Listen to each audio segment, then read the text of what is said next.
আসসালামু আলাইকুম রহমতুল্লাহি ওবরকাতুহ। আলহামদুলিল্লাহি ওয়াহদা ওয়াসসালাতু ওয়াসসালামু আলা মান লা নাবিয়্যা বা'দা। প্রিয় দর্শকবৃন্দ, আজকে আমি একটা গুরুত্বপূর্ণ বিষয় নিয়ে আলোচনা করতে যাচ্ছি। সেটি হচ্ছে ভারত এবং পাকিস্তানের মধ্যে যে সাম্প্রতিক যুদ্ধ পরিস্থিতি তৈরি হয়েছে তার পেছনে এর কারণ কি এবং এর বাস্তবতা কি এবং আমাদের মুসলিমদের এটার জন্য করণীয় কি, এই বিষয়ে কিছু কথা বলবো ইনশাআল্লাহ। আমরা এখন এমন একটা সময় পার করছি যখন যুদ্ধ যেন দিগন্তে স্পষ্ট হয়ে উঠেছে।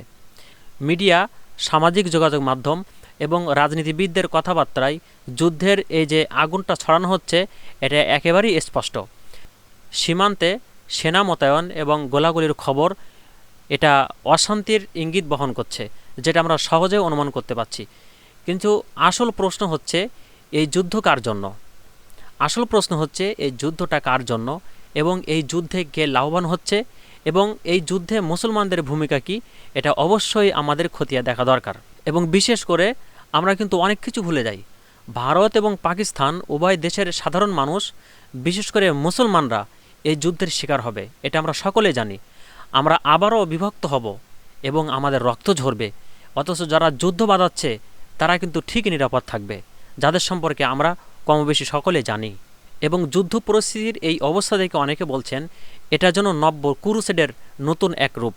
মুসলমানদেরকে একে অপরের মুখে দাঁড় করিয়ে মুসলমানদেরকে দুর্বল করার একটা অপচেষ্টা চালানো হচ্ছে। পশ্চিমা শক্তি হোক কিংবা আঞ্চলিক রাজনীতি হোক অথবা মিডিয়ার চাতুরি, সব কিছু মিলে আজ আমাদের এক অদৃশ্য যুদ্ধের দিকে আমাদেরকে ঠেলে দেওয়া হচ্ছে।